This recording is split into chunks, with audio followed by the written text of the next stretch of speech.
नारायण राणेंना हायकोर्टानं दिलासा दिलाय, मात्र आज कोर्टात नेमकं काय घडलं, वकिलांनी काय युक्तिवाद केला, यावर एक नजर टाकूयात, जाणून घेऊयात काय संवाद झाला असेल। यामध्ये जर आपण लक्षात घेतलं तर दोन्ही बाजूने हा संवाद झाला। ॲडव्होकेट सतीश माने शिंदे यांनी असं म्हटलं की कोरोना संपला असं मला वाटतं, आम्हाला जे साध्य करायचं आहे ते आम्ही केलं। कॅबिनेट मंत्र्यांकडून नको ती वक्तव्य होत आहे, राणेंवर दाखल झालेले गुन्हे रद्द करावेत असं त्यांनी म्हटलं। तर राज्य सरकारचे वकील अमित देसाई यांनी मला आत्ताच या प्रकरणाची कागदपत्र मिळाली आहेत, न्यायमूर्तींनी त्यावरती असं म्हटलं की आम्ही नाही म्हणत नाही, परंतु आम्हाला FIR याचिका रद्द करण्यासाठी आधार हवा आहे। यावरती राज्य सरकारचे वकील जे आहेत अमित देसाई यांनी असं म्हटलं की नारायण राणेंनी कोणतीही आक्षेपार्ह विधानं करू नये। त्यावरती सतीश माने शिंदे यांनी असं म्हटलं, असं करणं म्हणजे अभिव्यक्ती स्वातंत्र्यावर गदा आणल्यासारखं होईल, आम्हाला 17 सप्टेंबरपर्यंत वेळ द्यावी, तोपर्यंत आमच्यावर अटकेची किंवा कठोर कारवाई करू नये। यावरती न्यायमूर्तींनी असं म्हटलं की दोन्ही पक्षांनी कायद्याच्या चौकटीत राहून काम करावं, प्रकरण 17 सप्टेंबर 2021 पर्यंत तहकूब करण्यात येतं।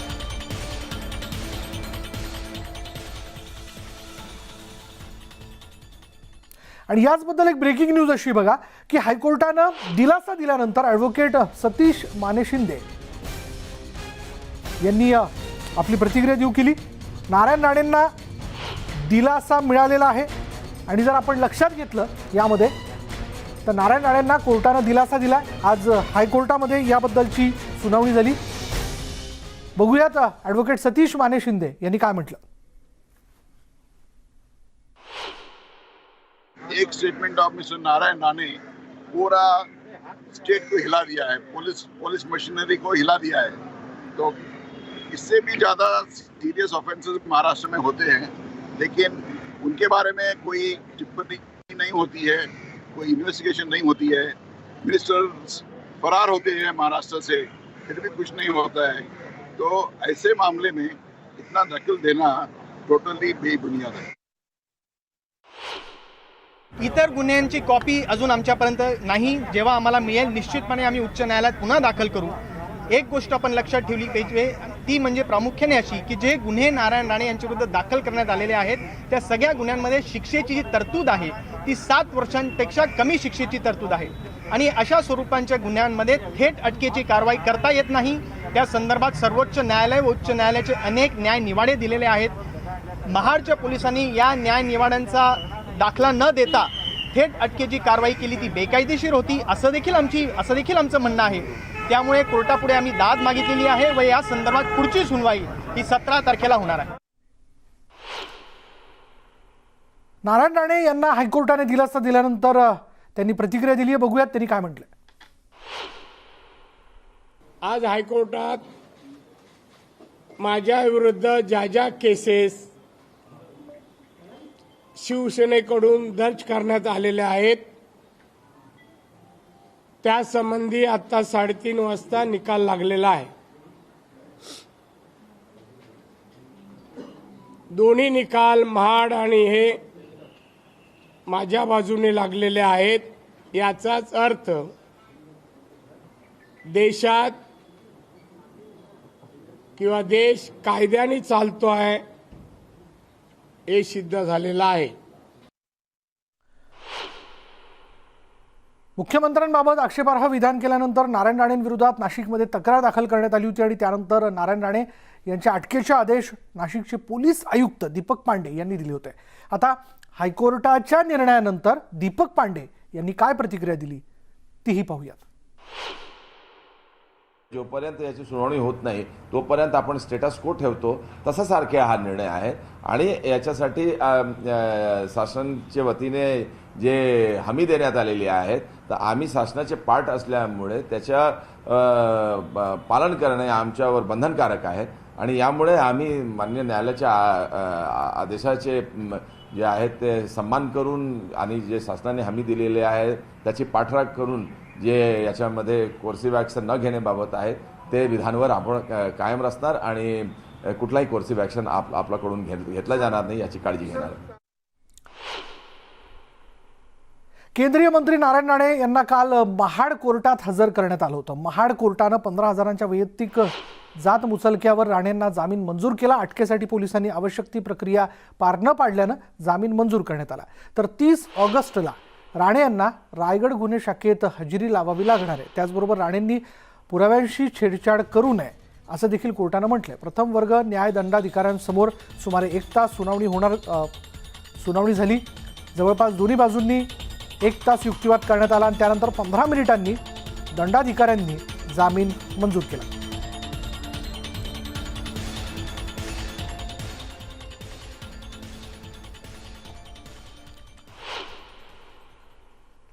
आणि याविषयी आपण बोलणार आहोत. आमचे पुण्याचे प्रतिनिधी अद्वैत मेहता आपल्याबरोबर आहेत. अद्वैत, आपण बघतोय काल झालेला हाय व्होल्टेज ड्रामा, त्यानंतर आज हायकोर्टामध्ये आलेला निर्णय आणि नंतर नारायण राणेंची पत्रकार परिषद, काय वाटतंय की हे एकूण झालेलं आतापर्यंतचं प्रकरण काय वळण घेईल?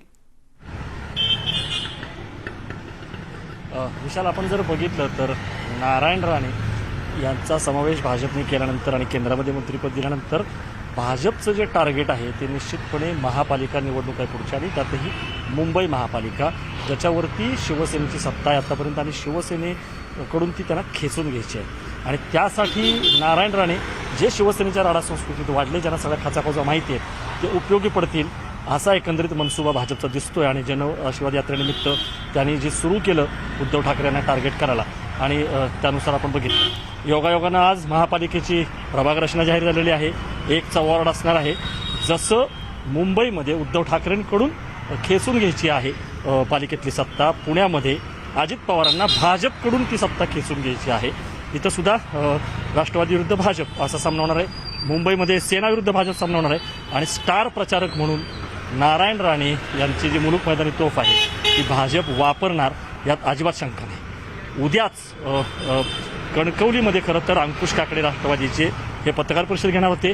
आता ते सावंतवाडीला पत्रकार परिषद घेत आहेत. हे लक्षात घेतलं पाहिजे की जिथं जिथं ही जन आशीर्वाद यात्रा जाते आहे तिथं तिथं राष्ट्रवादीचे लोक पत्रकार परिषदा घेत आहेत. त्यानुसार पुण्यातनं अंकुश काकडे रवाना होत आहेत.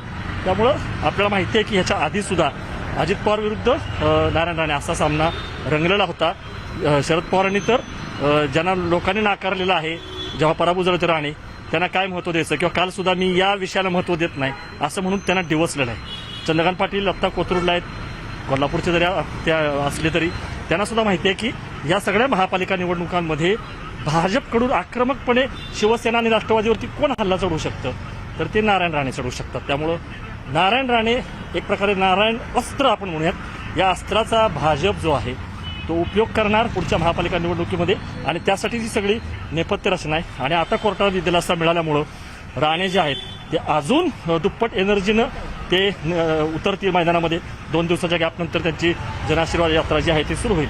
त्यामुळे हे सगळं जर बघितलं तर ही केवळ नांदी आहे. आणि एक प्रकारे 6-8 महिन्यानंतर ज्या महापालिका निवडणुका येऊ घातलेल्या आहेत आणि त्यामध्ये जो सामना रंगणार आहे मुंबईमध्ये, असं म्हटलं सेना भाजप असेल किंवा पुण्यामध्ये भाजप विरुद्ध राष्ट्रवादी, याच्यामध्ये सुद्धा नारायण राणे यांचा रोल जो आहे तो महत्त्वाचा असणार आहे. आणि त्या दृष्टीने आपण या सगळ्या घडामोडींकडे बघितलं पाहिजे. आता बघूयात की या 2 दिवसाच्या विश्रांतीनंतर परत एकदा जनआशीर्वाद यात्रा जी सुरू होते खंडित झालेली, त्याच्यामध्ये काय पडसाद उमटतायत. आपल्याला माहिती आहे नारायण राणेंचा स्वभाव आहे, त्या आक्रमकतेला जे मुरड आहे ते घालू शकत नाहीत. खरं तर ते शिवसेनेच्याच या सगळ्या संस्कृतीमध्ये वाढलेले आहेत. काँग्रेसमध्ये सुद्धा ते फार रुजले नाहीत. भाजपमध्ये सुद्धा त्यांची जी स्टाईल आहे ती वेगळी आहे. तर निश्चितपणे या सगळ्या घटनांचा जर आपण एक अन्वयार्थ लावायचा प्रयत्न केला तर कुठंतरी उद्धव ठाकरे यांच्याकडून मुख्यमंत्रीपद खेचून घ्यायचे. कारण उद्धव ठाकरे ज्या परिस्थितीमध्ये मुख्यमंत्री झाले ते डासतंय, भाजप असेल किंवा राणे असेल. त्यामुळं त्यांचं लक्ष जे आहे ते उद्धव ठाकरे हे आहेत. आणि उद्धव ठाकरेंवरती मोठी जबाबदारी आहे. कारण MMRD असेल, महापालिका असेल, मुख्यमंत्री असेल, सगळी सत्तास्थानं त्यांच्याकडे आहे. आणि शिवसेनेचा जो जीव आहे तो मुंबई महापालिका नावाच्या पोपटामध्ये आहे. ही मुंबई महापालिका गमावणं ही फार मोठी नामुष्की असेल उद्धव ठाकरेंकडे. उद्धव ठाकरेंची सत्वपरीक्षा आहे.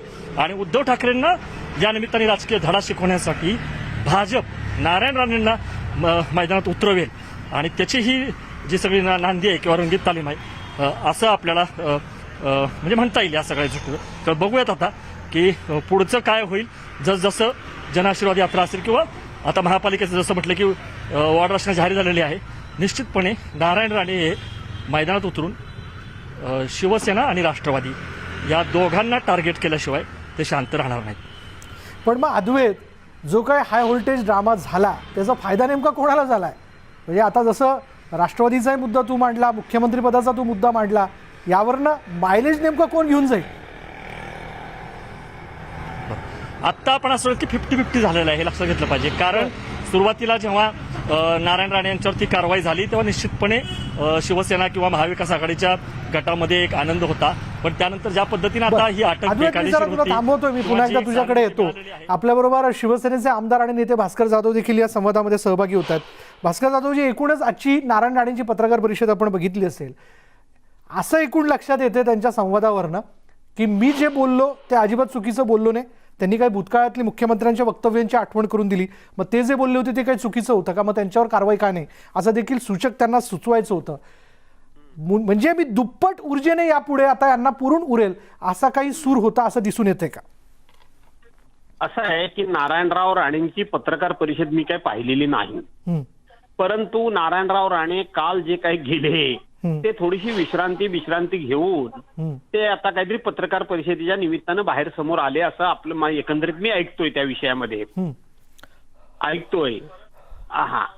ऐकतोय ती पत्रकार परिषद म्हणजे सगळ्यांच्या माध्यमातून.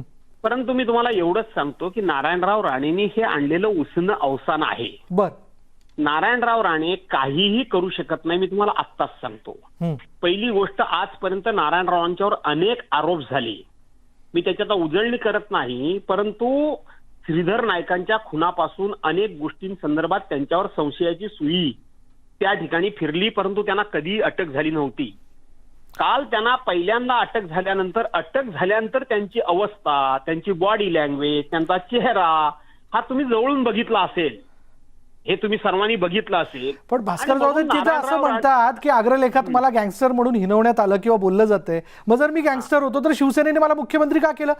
मग इतर जे मंत्री आता शिवसेनेत आहेत ते गँगस्टर नाहीत का, असा देखील ते प्रश्न उपस्थित करतात. मुद्दा असा आहे की शिवसेनेने त्यांना मुख्यमंत्री का केलं याबद्दल शिवसेनेनं कधी तक्रार स्वतःची केलीच नाही की आम्ही यांना मुख्यमंत्री केलं, आम्ही फार चूक केली, आम्ही पश्चाताप केला. शिवसेनेनं माझ्यावर अन्याय केला अशी त्यांची तक्रार आहे, शिवसेनेची तक्रार नाहीये. माननीय उद्धवसाहेब ठाकरेंची तक्रार नाहीये. त्यांचा जो जळफळाट आहे, त्यांची जी आदळापट आहे, त्यांची जी तक्रार आहे ती उद्धवसाहेब ठाकरे मुख्यमंत्री झाले याच्याबद्दल आहे. त्यांचं वक्तव्य काढून बघा. जर आज बाळासाहेब ठाकरे असते तर ह्याला म्हणजे उद्धव ठाकरेंना अरे तुरीची भाषा करणं की ह्याला मुख्यमंत्रीच केलं नसतं. नारायणराव राणे मुख्यमंत्री झाले याबद्दल उद्धव ठाकरेंची तक्रार नाहीये, तर नारायणरावांची प्रत्येकाबद्दल तक्रार आहे. नारायणरावांच्यावर शिवसेनेनं अन्याय केला असं नारायणरावांचं म्हणणं आहे. नारायणरावांची फक्त योग्यता आहे, नारायणरावांच्या मध्ये क्षमता आहे, नारायणरावांनाच फक्त सगळं प्रशासकीय कामकाज कळतं आणि माझ्यामुळेच शिवसेना आहे. ज्या दिवशी मी बाहेर पडलो, कालचं वक्तव्य त्यांचं बघा, ज्या दिवशी मी बाहेर पडलो त्या दिवशी शिवसेना संपली. अहो नारायणराव, तुम्ही ज्या ज्या पक्षामध्ये गेला तो पक्ष संपला, याच्याबद्दल तुम्हाला ना खंत ना खेद. आपला मुद्दा आपण पूर्ण करा भास्कर जाधवजी, निश्चितपणे आपला मुद्दा आपण पूर्ण करा. मी पुन्हा एकदा आपल्याकडे येतो, आपण असेच थांबा आमच्या बरोबर. पण यानंतर वेळ झाली की ब्रेकची, आणि ब्रेक नंतर आपण भास्कर जाधव यांच्याशी पुन्हा एकदा बोलणार आहोत. पहा फक्त न्यूज 18 लोकमत.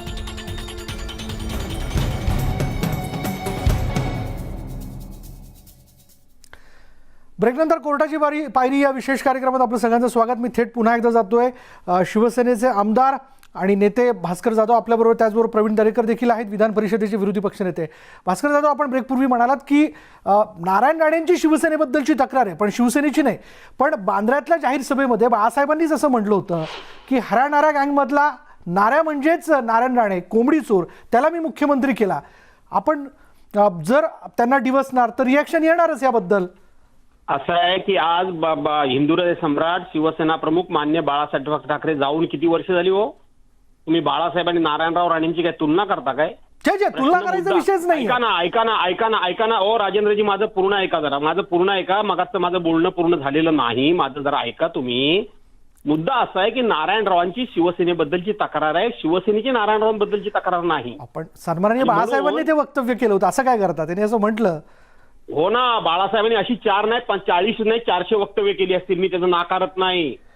तुम्ही लक्षात घ्या, बाळासाहेबांनी त्यांना मुख्यमंत्री केलं होतं की नव्हतं केलं होतं. प्रश्न असा आहे की आज त्यांना जे खुपतंय ते उद्धव ठाकरे मुख्यमंत्री झाल्याचं त्यांना खुपतंय. बर तुम्हाला काँग्रेसमध्ये तुम्ही गेलात मुख्यमंत्री होण्याकरता, बरं. तुम्ही तेव्हा शिवसेनेला शिवाय देत होतात, काँग्रेसने तुम्हाला मुख्यमंत्री केलं नाही. बरं, प्रवीण तुम्हाला दरेकरांना फक्त विचारूया. वाटतं की प्रवीण भाऊ- योग्यता माझी आहे, पात्रता माझी आहे, बाकी कोणाची पात्रता प्रवीण नाही. भाऊ, आपल्याला पटतंय भास्कर जाधवांचं म्हणणं?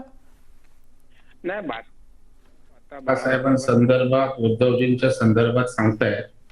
होय, नारायण राणे साहेबांनाच मुख्यमंत्री बाळासाहेबांनीच केलं आणि त्याचा पुनरुच्चार त्या ठिकाणी राणे साहेबांनी मंत्री झाल्यानंतर सुद्धा केला, रथयात्रेत त्यांच्या आशीर्वाद यात्रेत पण केला.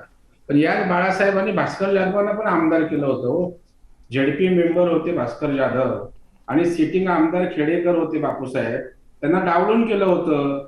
नंतर काय झालं, भास्कर जाधवांनी काय केलं, त्याच्यामुळे भास्कर जाधवांचा पण इतिहास माहित आहे ना. त्याच्यामुळे राणे साहेबांच्या बाबतीत बोलताना भास्करराव जाधवांना तशा प्रकारचा नैतिक अधिकार पोचत नाही. त्याने उद्धवजींच्या बाबतीत, मातोश्रीच्या बाबतीत केलेली वक्तव्य अख्ख्या राज्याने पाहिलेली आहेत. त्याच्यामुळे मला वाटतं की या ठिकाणी आता विषय हा वाढवण्यापेक्षा वाद त्या ठिकाणी संपायला पाहिजे. कारण आज महाराष्ट्रातील जनतेला हे अजिबात या ठिकाणी आवडलेलं नाही. चूक बरोबर कोण आहे याच्यावर कात्याकूट होऊ शकते, पण आता कोर्टानेही त्या ठिकाणी सांगितलंय. कोर्ट शेवटी आपल्या व्यवस्थेमध्ये कोर्ट आपण सर्वोच्च समजतो ना. आता कोर्टाने निकाल दिलाय. आता मला वाटतं त्या ठिकाणी सर्वांनी अशा प्रकारच्या महाराष्ट्राच्या राजकारणाला, संस्कृतीला अशा वादविवाद अभिप्रेत नाहीत, लोकांना ते आवडत नाही. मला वाटतं दोन्ही बाजूंनी ते थांबवण्याची आवश्यकता आहे. पण एकूणच असं दिसतंय की आता या सगळ्या प्रकरणामध्ये नारायण राणे देखील 17 सप्टेंबरपर्यंत मी थांबणार आणि त्यानंतर काय असेल ते मी माझा मुद्दा जो आहे तो पुढे मांडेल असं त्यांनी वक्तव्य केलेलं आहे. मग यावरनं वाद आणखीन वाढेल असं म्हणता येणार नाही का? ते काय भानगडच करणार आहेत का, वादाचेच बोलणार आहेत का? आज त्या ठिकाणी राणे साहेबांनी हेही सांगितलं की बाबा कोर्टाने मला सांगितलेलं आहे की आपण शांततेत त्या ठिकाणी कुठल्याही वादाचा विषय बोलू नका, आणि त्यांनी पाळला ना. आज कोर्टाची ऑर्डर दाखवत कोर्टाने त्यांना सांगितलेलं आहे आपल्या बोलण्यातनं, वक्तव्यातनं त्या ठिकाणी कुठल्याही प्रकारचा वाद निर्माण होईल अशा प्रकारचं बोलू नका, हे त्यांनी स्वतः सांगितलंय. आणि स्वतः जर त्यांनी सांगितलं की मी संयम बाळगतो, तर मला वाटतं जर संयमाने सगळं पुढे गेलं तर मला वाटतं महाराष्ट्रातल्या जनतेला ते आवडेल. कारण जो काय आता हे चालू आहे त्या संदर्भात महाराष्ट्रातल्या जनतेलाही अजिबात त्या ठिकाणी आवडत नाही. त्याच्यामुळे मला वाटतं त्या ठिकाणी आगीत तेल आपण सगळ्यांनी कुणी ओतण्यापेक्षा मला वाटतं ही वादाची ठिणगी कशी काय विझून पुन्हा महाराष्ट्र त्या ठिकाणी शांततेत पुढे जाईल याची काळजी घेतली पाहिजे. अगदी धन्यवाद आपल्याशी बोलल्याबद्दल. प्रवीण भाऊ, आपला मुद्दा लक्षात आला. माफ करा, मी आपल्याला थांबवतोय कारण वेळ माझा संपलेला आहे. पण या सगळ्या याच्यात म्हणजे आपल्या बोलण्यातनं एक महत्त्वाचा मुद्दा जो समोर पुढे येतोय की जनतेच्या अनेक समस्या आहेत, त्या समस्या सोडवण्याच्या दृष्टिकोनातून आता खरं तर प्रयत्न होणं गरजेचं आहे. जे काही काल घडलं आणि जे पुढे घडू शकतं किंवा घडू नये हे जे आपण म्हणतोय त्या सगळ्या याच्यात वादविवाद होता कामा नये. राजकारणात मतभेद असू शकतात, मनभेद नाही. म्हणून हे सगळे मतभेद विसरूयात आणि जनतेच्या समस्या सोडवण्याच्या दृष्टीने पुढे जाऊयात. धन्यवाद आमच्याशी बोलल्याबद्दल. यानंतर इथेच थांबणार आहोत. पहा फक्त न्यूज 18 लोकमत.